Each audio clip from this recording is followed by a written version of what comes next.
organizations catered around women to fight for their own rights because they're often excluded from the conversation and rights-making conversation, especially at the different state levels throughout the world. So I'm just going to drop some different links to the different movements, women's movements, both in Syria, Turkey, Rojava, and in Mexico as well. So, yeah.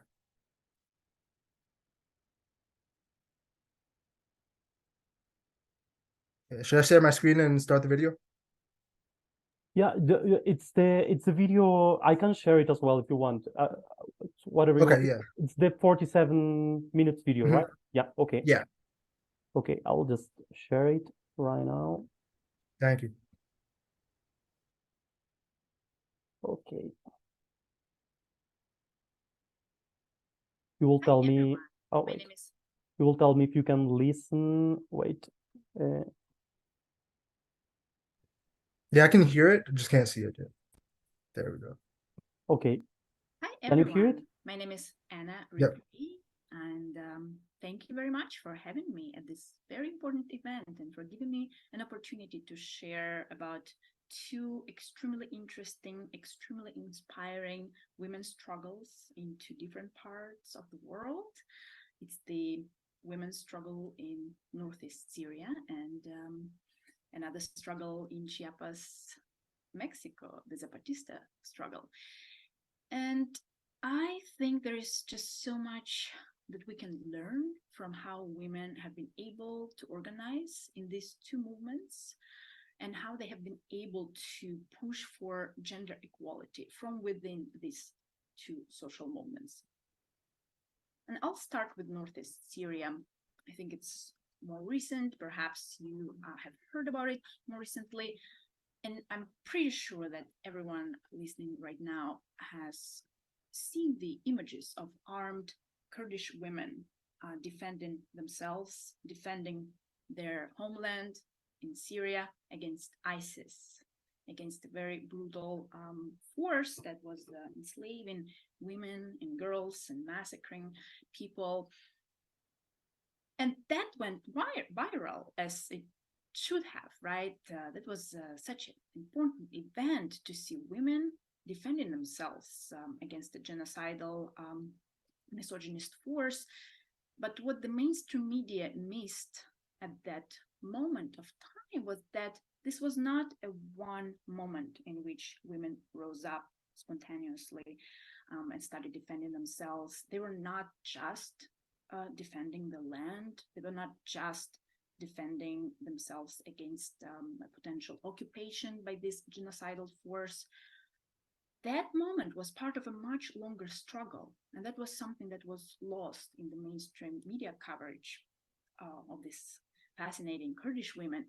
And so today I would like to sort of show you a longer trajectory to show you how that moment was made possible by certain decisions, by certain developments, by certain evolution that took place within the Kurdish movement that initially originated within Turkey, but then sort of spilled over into Syria.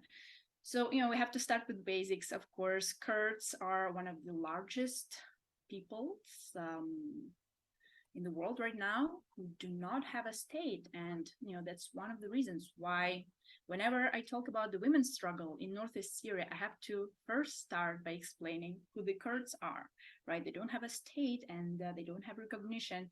And very few people, unless they're interested in politics, right, hear about the Kurds.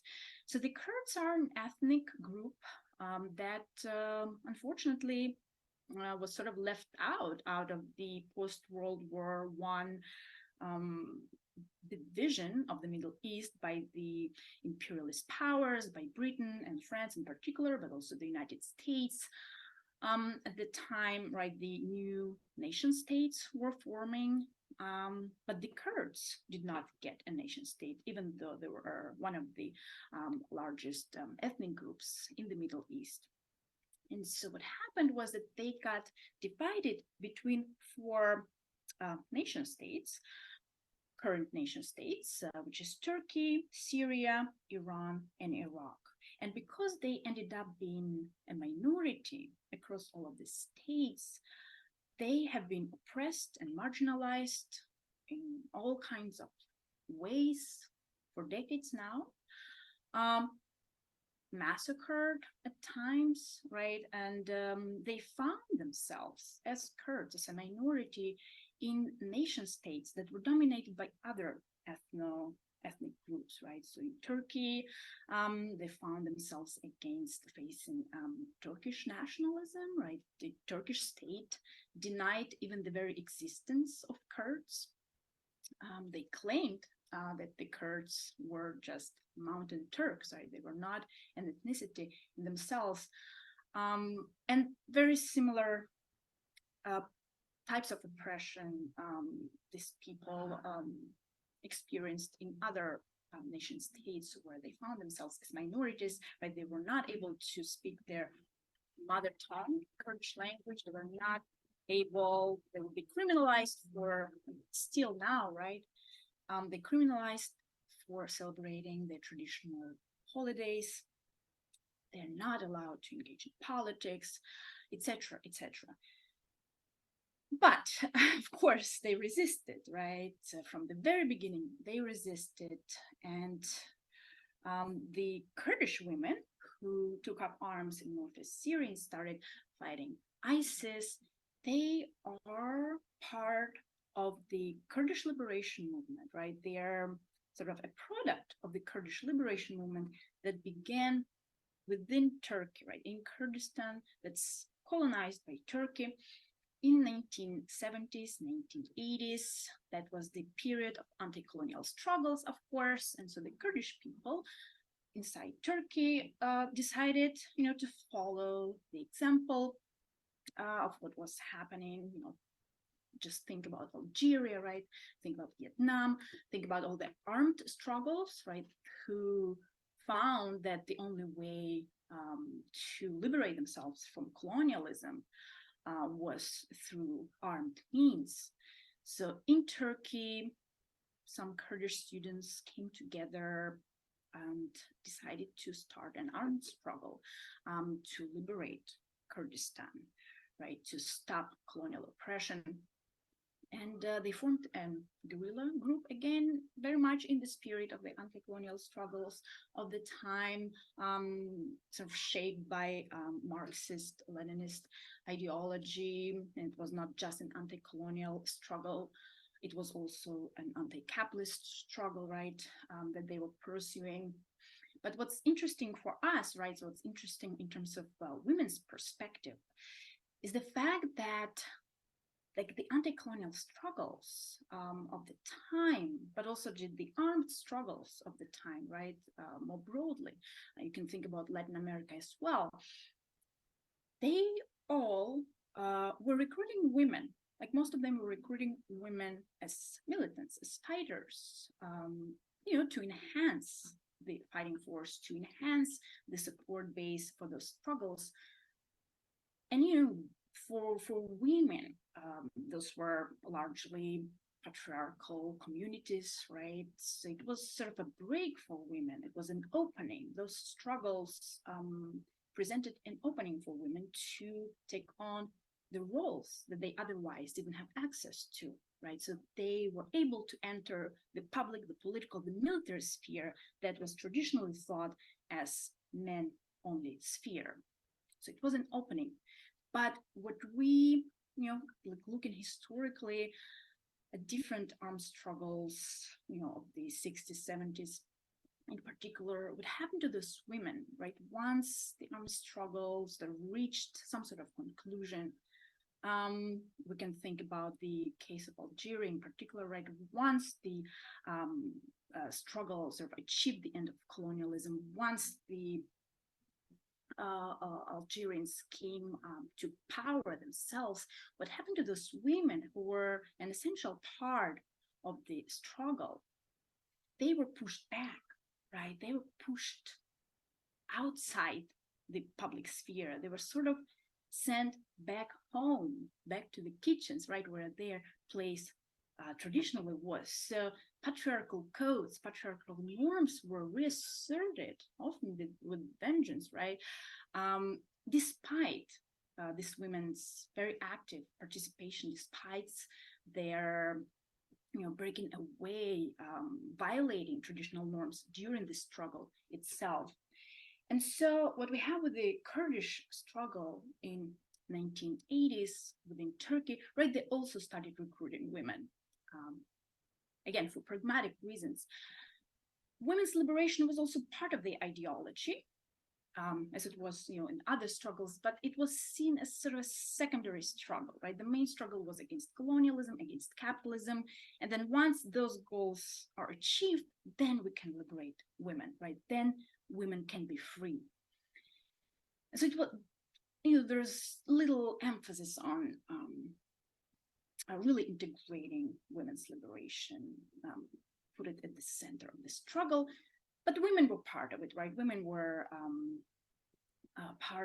women were among the co-founders of this group, of this Kurdish group. It's called the PKK, Kurdistan Workers' Party. So there are women co-founders. They had this consciousness that women were oppressed, not just by colonial powers like Turkey, not just by capitalism, but also by patriarchal norms within their own Kurdish communities. So there was this consciousness. And then an interesting thing happened, right? So the movement faced a lot of violence by the Turkish state. Many of these women were imprisoned, and they had to endure, torture, incredible amount of violence within Turkish prisons. But this kind of wave of oppression encouraged more and more people to join the movement, to join the struggle. So more and more women started joining, not just the guerrilla structure. The movement grew its popular base and started setting up civilian institutions, civilian organizations, started engaging in electoral politics within Turkey, again, with the goal of improving the Kurdish people's conditions, their status within Turkey through a variety of means. And with this influx of many women, the party, right, the movement from within began to change. Because just to give you like one very obvious example, when women started joining the guerrilla force of the Kurdistan Workers' Party, they faced quite often a situation where their male comrades would not welcome them because they had this patriarchal mentality that was common to the Kurdish society, right? They didn't think it was the right place for women to fight, to have a gun. And so there were examples, there were cases when women would come and join the guerrilla, and then they would stand back by their male comrades for these patriarchal reasons.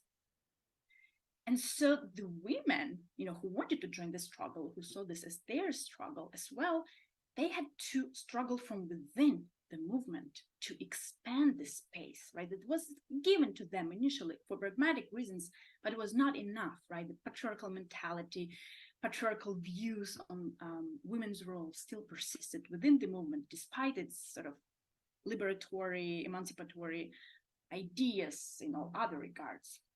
And so the movement is sort of unique because this influx of women's mobilizing from within, women's pushing right against this entrenched, deep-rooted patriarchal mentality within the movement, it enabled a transformation of the movement, transformation of the PKK in particular, but also the broader movement, transformation of its views on liberation, views on what freedom means.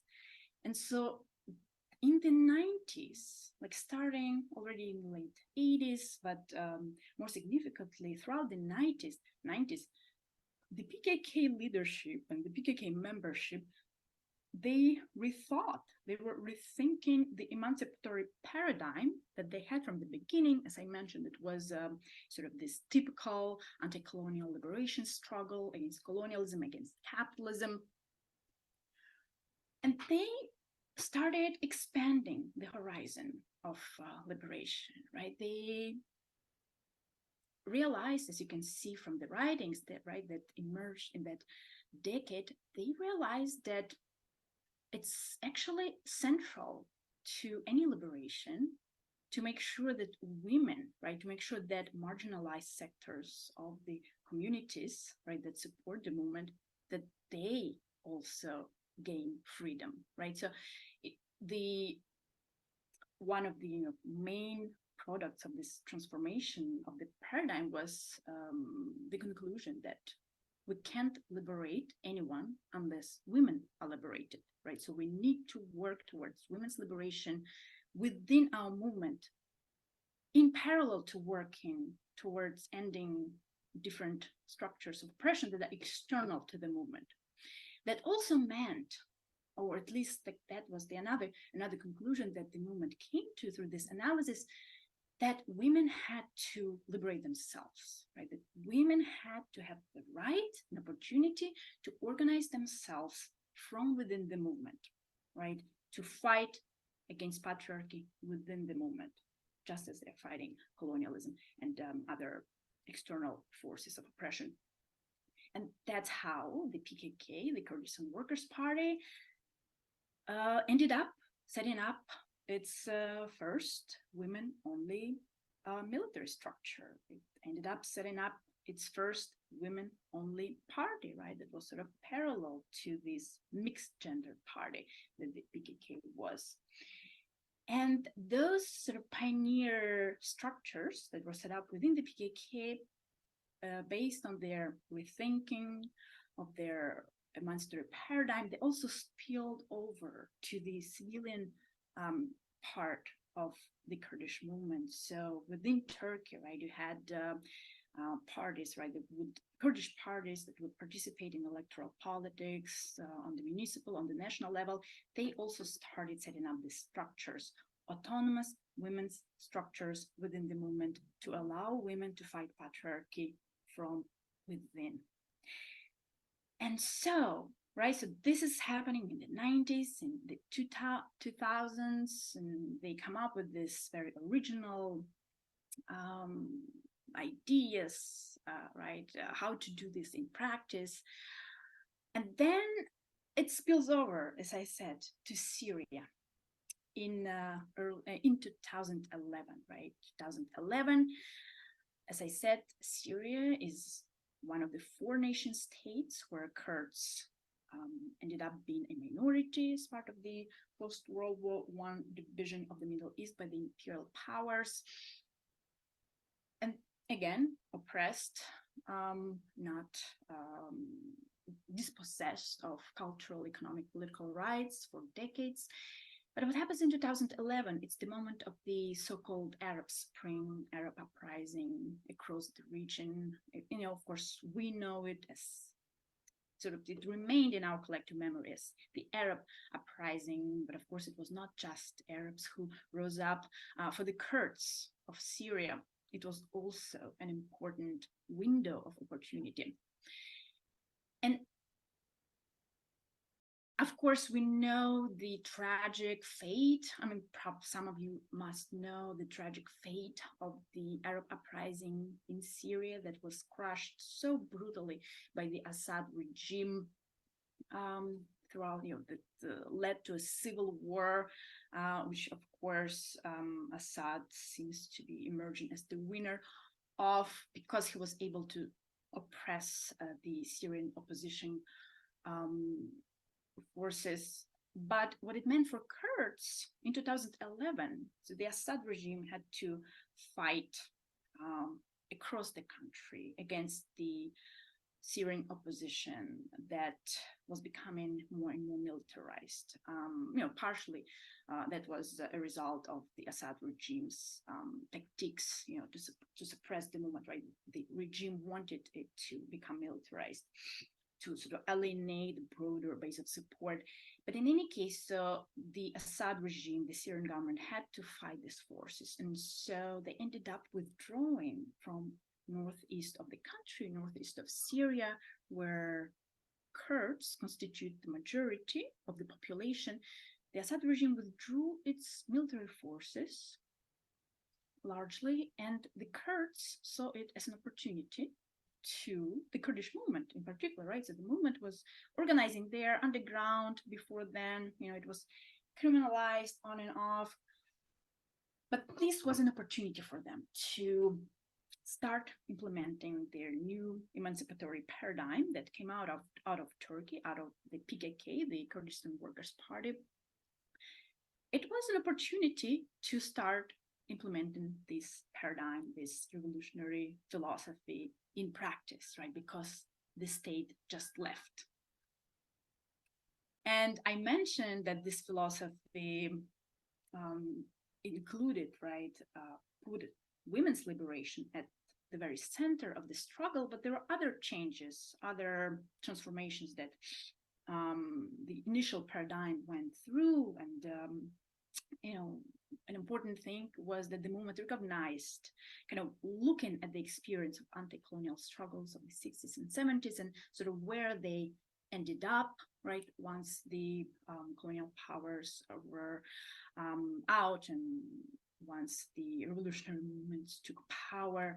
So the PKK, the Kurdish movement, they saw that that did not end oppression, right? Yes, the colonial oppression was ended, at least formally, but they did not end oppression of the people, because the new governments, right, the new governments set up by the local people, former revolutionaries, they basically just reconstituted oppression through in a different form, right? So you ended up with hierarchical, oftentimes authoritarian, oftentimes patriarchal governments, right? That consisted of former colonial subjects. And so the moment the PKK realized that the nation state is not a solution, the nation state is inherently oppressive. It is a nation state, right? The idea is that it's one ethno-religious group. Usually it's an ethnic group. It can be a religious group. It's the state as a whole equals this particular ethnic group. So you only belong to the state if you're part of this ethnic group, right? Through which the state defines itself. So the Syrian state, like the formal name of the Syrian state was the Syrian Arab Republic, right? So it identified itself as Arab, even though there were people of other ethnic identities living in the state, like the Kurds. So the recognition was that the nation state, is inherently oppressive. The state itself, as a form of organizing society, is oppressive because it creates hierarchies, it creates power hierarchies. And those power hierarchies produce space for all kinds of abuses and all kinds of repressions and oppressions and marginalizations. It creates space for a political class to emerge, for authoritarian regimes to emerge. It suffocates sort of democratic possibilities because of its hierarchical structure. So the PKK, the Kurdish liberation movement, kind of came to a conclusion that we also need to rethink, we need to set up different political structures. And what they had and still have in mind, and what they are trying now to implement in Syria, right, after that opening in 2011, is to set up bottom-up decision-making mechanisms, right, not top-down, right, like your typical state would have, right? The decisions are made in the top by president, by the Congress, etc., by ministries. They thought of setting up assemblies or communes, right? They use the word commune, which means a body on a neighborhood or a village level, a house, right? A space where people, everyone who lives in that neighborhood, in the village, they can come together and they can make decisions concerning whatever aspect of their life, they need to address, right? Let's say let's say they need to build a school. Let's say there's no school in the village. They need to build a school. And so the villagers come together in this space and they discuss what kind of school do we want to have, like who will build the building, what are we going to teach the kids, right? Who's going to work on the curriculum, who's going to teach, how much we want to pay the teachers. I mean, just an example, but it sort of gives you an idea, right? It's a sort of a reversal where the decisions are made. The decisions are made at this grassroots level. And of course, there are also higher levels of decision making in the system, right? These assemblies or communes, they send delegates to the next sort of geographic level in order to coordinate, because there are a lot of decisions that have to be coordinated on a larger level, right? On the regional level, let's say natural resources, control of natural resources. That's something that has to be coordinated by the people of the entire region, not just by a village. And so these lower level assemblies, villages, town, district, city districts, they send delegates to the next level, let's say municipal level or provincial level. And certain decisions are being taken there, but still the power flows from the bottom up, right? So still regular people have this decision-making power, and it's sort of set in opposition to the to representative democracy, right? That we have here in the United States, that most of the states in the world right now have, where people do not make decisions, right? In the United States, we usually don't take decisions. What we do, we vote for certain people to whom we delegate our power to make decisions, right? And once those people are elected in office, Congress or the president, let's say, there are very few means for us to hold those people accountable, right? They can promise us, all kinds of things, in terms of what they would implement once in office, but once in office, right, they're really free to do whatever they want and no longer accountable to the people who elected them. So that's kind of what these revolutionary philosophy that's the Kurdish freedom movement came up with, that's now being implemented in Syria, in northeast Syria. That's what it's supposed, it's designed to get rid of this lack of decision-making power that people have in representative democracies. Another element of the transformation of the revolutionary ideology was recognition that ecological sustainability, right, was no longer a secondary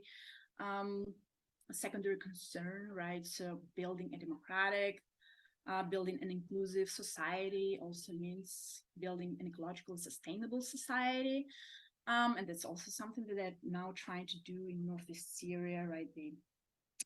Initially, right, the Kurdish majority region that took advantage of the Syrian civil war and started setting up new institutions, new organizations, guided by this revolutionary philosophy developed by the Kurdistan Workers' Party, by the PKK. And now women, right? So the movement, right? The people who started building up these new structures, they knew what was happening in Turkey. They knew what was happening in the Kurdish liberation movement in Turkey, right? There was already a model of how to organize women within a movement towards for the goal of women's liberation. So what we have seen in northeast Syria, right, in addition to women-only army, right, those Kurdish women with arms, whom I mentioned in the beginning of my presentation, whom mainstream media sort of glorified, they were part of this women-only military force set up by the people of northeast Syria to fight ISIS. But that's just one element of a much broader program of women's liberation, with many other elements that have been designed to make sure women have their rights and to make sure they can protect those rights against any forms of backlash. Now, any institution in northeast Syria you go to, any institution. I should have mentioned, right? The movement there, right, uses the name of the Autonomous Administration of Northeast Syria to refer to this de facto autonomous regions, not recognized by anyone except Catalonia, but de facto autonomous region in Northeast Syria. And so any institutions you go to there these days, you will be greeted by 2 court chairs, 1 woman, 1 man. And that applies to any institution of authority or power. Every institution now has a women-only autonomous council that gives the women members of that institution veto power over any decisions taken by that institution that may negatively affect their rights, their lives. And to ensure that women are equally represented across all of the institutions of the Autonomous Administration of Northeast Syria, you also have women quotas in all institutions that has recently been raised from 40% to 50%, right? It started out with 40%, and then so many women are now active politically, socially, that they decided, we can now raise the quota. So, it's a clear advance. They also have women's houses. They call in Kurdish malajin, women's houses that are part of the new justice system that the movement there has set up. That's based on the principles of restoration and restorative justice and mediation. And these women's houses have been set up specifically to protect women's rights when it comes to marital and family issues. So if a woman experiences domestic violence, now instead of going to the police or the court, she goes to a women's house run by women who are there specifically to defend women's rights. Quite unprecedented. And they do everything that it takes to make sure that domestic violence ends, right? There are women's shelters, right? There are women judges, there are all different elements to this new justice system that, like, at each level, at each step, makes sure that women's rights are protected. And now, perhaps even more inspiring part of this whole process is that this model of women's self-organization has been spreading beyond Kurdish communities where it originally emerged, right? As I said, this is a mixed area. It's a mixed region. You have all different ethno-religious groups inhabiting the region. And the project, this autonomous project that emerged out of the civil war in Syria, it emerged initially as a Kurdish project led by the Kurdish movement, but very quickly it became much more than that, broader project in which other ethno-religious groups were incorporated, Arabs, Armenians, Syrians and Assyrians. You also have Turkmens, Chechens. It's such a diverse region.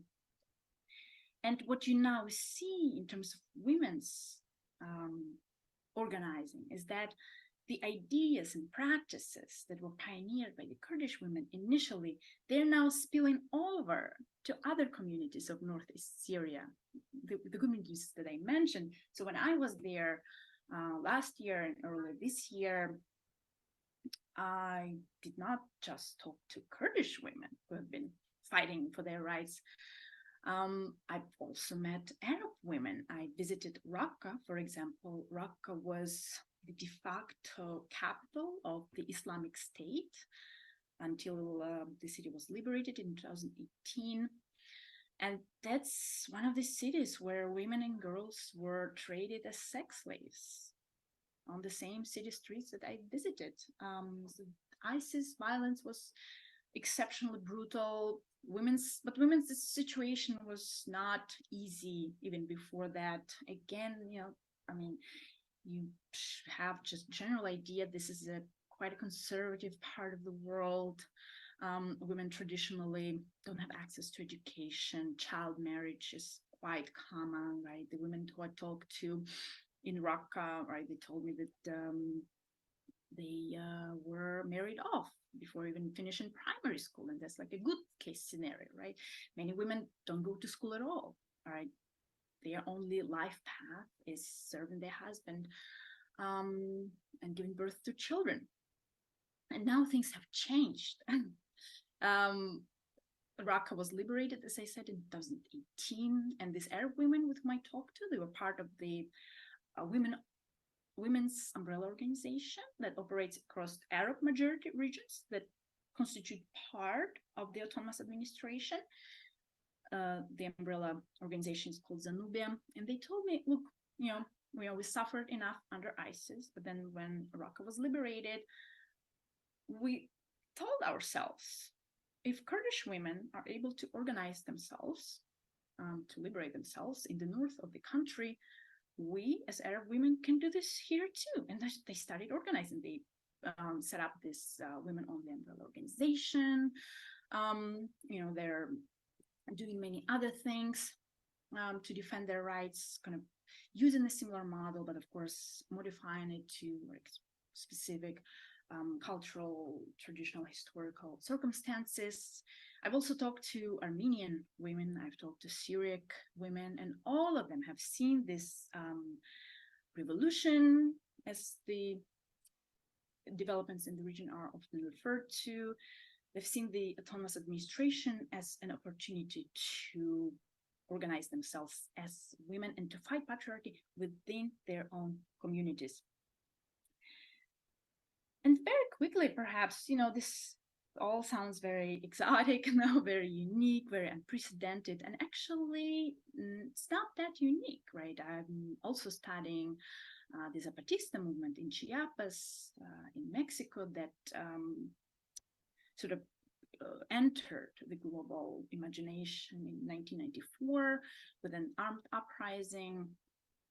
That was the day when NAFTA agreement went into effect. It's an indigenous movement that's fighting against centuries of oppression, initially under the Spanish colonizers, but then under the Mexican state following the independence.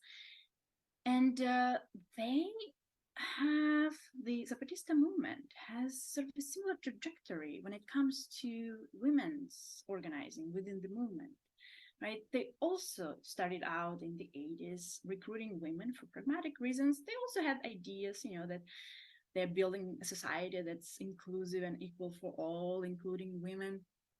But again, there was no emphasis. There were no real concrete actions taken to make sure that there was gender equality within the movement beyond just recruiting women. So it's quite similar to the Kurdistan Workers' Party, the Kurdish movement in Turkey.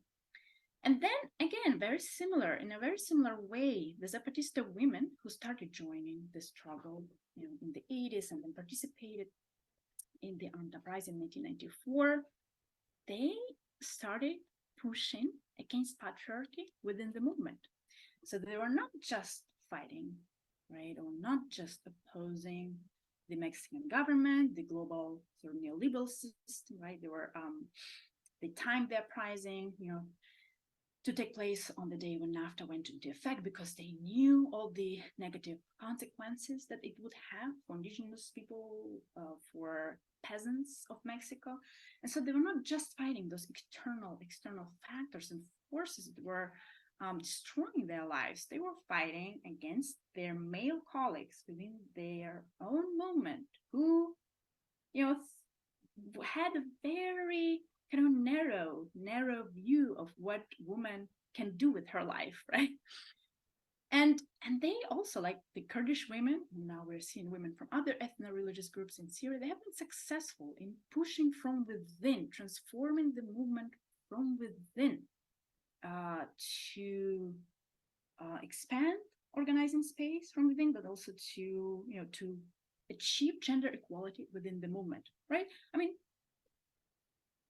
not, of course, it would be a tall task to do that on the state level, like to do it on the Mexican state level, but they have been able to achieve, an quite impressive degree of gender equality within their own movement through kind of similar organizing techniques as Kurdish women have used, in particular autonomous women's organizing, right? So that, as I mentioned, a very important safeguard to ensure that women's rights and women's freedoms are not violated within the Kurdish women's movement, now within Northeast Syria, is the kind of women's bodies, right, in Northeast Syria. They're institutionalized as autonomous women's councils. They're part of every institution where women talk about the issues that impact their lives, and they can act as a collective body, right, to put forward demands to the movement,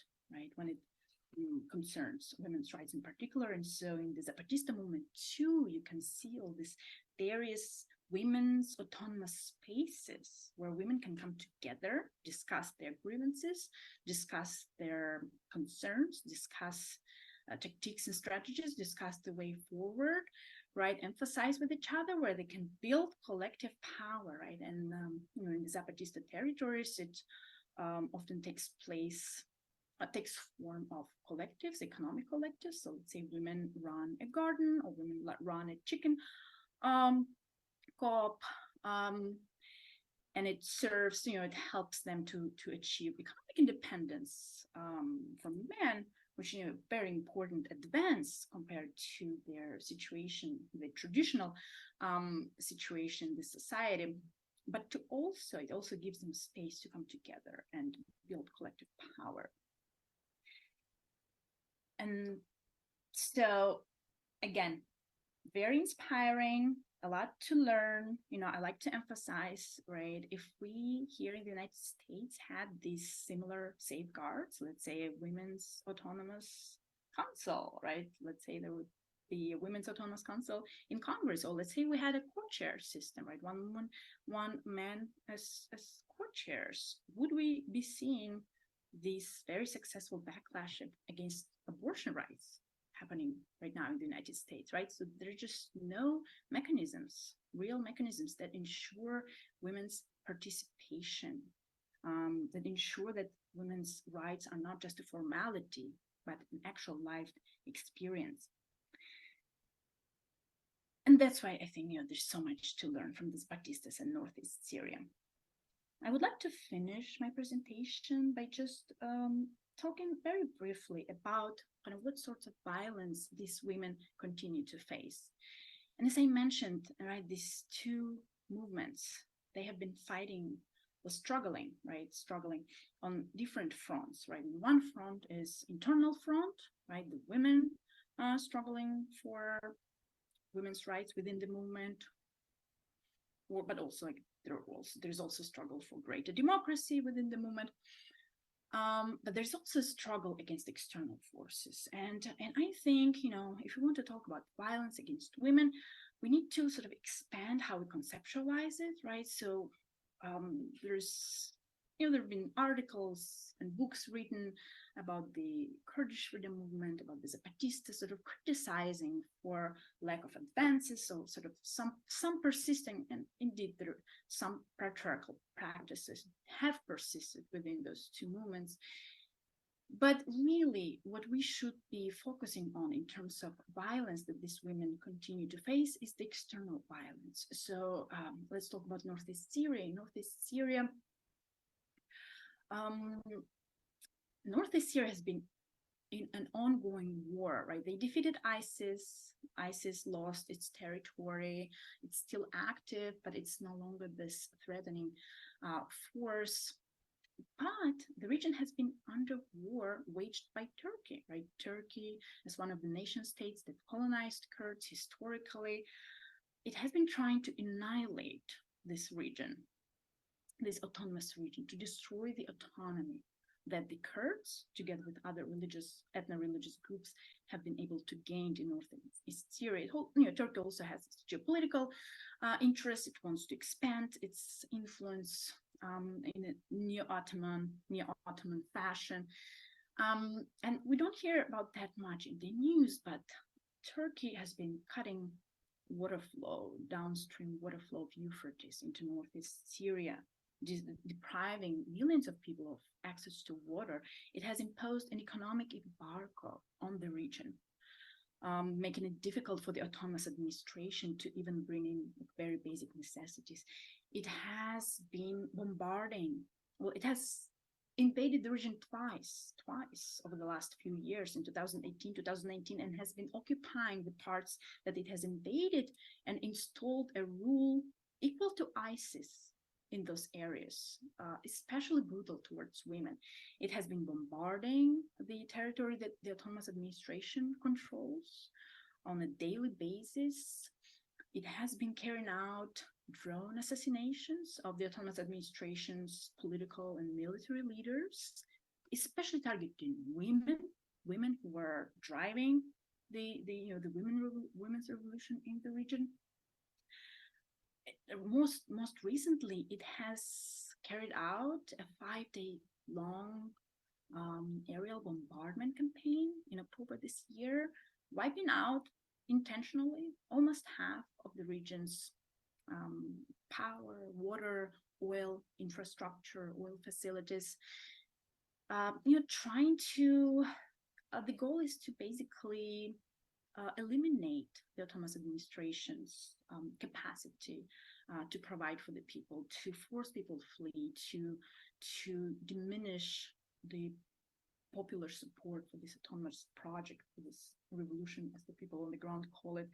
And so this is the violence that the women have experienced on the ground. Of course, there's still patriarchal practices within the society of Northeast Syria, within these different communities, but really the biggest violence they're experiencing now is from this external force.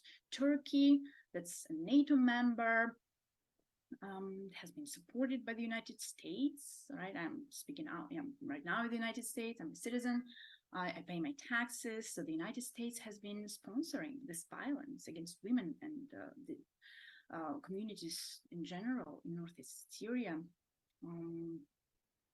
Well, for example, there is a potential sale, a $20 billion sale of fighter jets that the Biden administration is currently pushing for to reward Turkey for allowing Sweden to join NATO. So Turkey as a NATO member, like an important, historically important ally of the United States, has been able to get all these crazy concessions that endanger people's lives in Northeast Syria, because Turkey gets carte blanche to carry out this violence. And with the Zapatista women too, very similar, like the biggest violence they are experiencing right now at this moment is not from the men, right, from their male comrades within their communities, within their movement, but rather from the mega projects, these major development projects that the successive Mexican governments have been trying to implement in the region. One particularly relevant for the Zapatista territories is the Maya train that they know, right? It's like a tourist project that the government has been trying to sell as an improvement for people's lives, for poverty that has persisted in Chiapas. But the indigenous peoples, the Zapatistas, they know that this project will intrude on their kind of traditional ways of living, right? It will destroy the traditional ways of life. It will have negative impact on the environment there. And so, they've been protesting it. And the militarization that comes with these mega projects, with the Tren Maya in particular, right? They also see that this is a threat to women, right? Bringing in the military, right, that has traditionally inflicted violence on indigenous peoples, on the social movements in Mexico. And another source of violence, another major source of violence is cartels, right? The narco cartels that have been expanding their activities in Chiapas. And what I've been hearing from the people on the ground, they have, they have been able to operate these narco cartels. They have been able to operate through either the government turning a blind eye towards their activities, or through like local and medium level governments direct complicity with those activities by narco cartels. And so again, the biggest sources of violence come from outside the communities. And I would like to end on this note. There is so much that needs to be done in terms of support for these women who have achieved so much in terms of gender equality within their movements, within their communities, but who continue facing violence because they don't have the means, right? Those movements don't have the means to take on these larger external factors that continue bringing violence into their lives. And again, thanks so much for having me. And I hope to engage in more dialogues about this topic in the future. Again, thank you so much. So thank you to Anna for sharing that video. I think we got a good picture of what the situation is like on the ground throughout Turkey and Syria, and also in Chiapas in Mexico, for women organizing amongst themselves and fighting for their own rights, as a sort of like safety net that is just not presented by the nation state models in which they're currently enclosed in the borders of. So a really great conversation from Anna. And like I said, there's some links in the chat if you want to read more about both of these cases, both in Rojava and in Chiapas with the Zapatista movement, in the chat.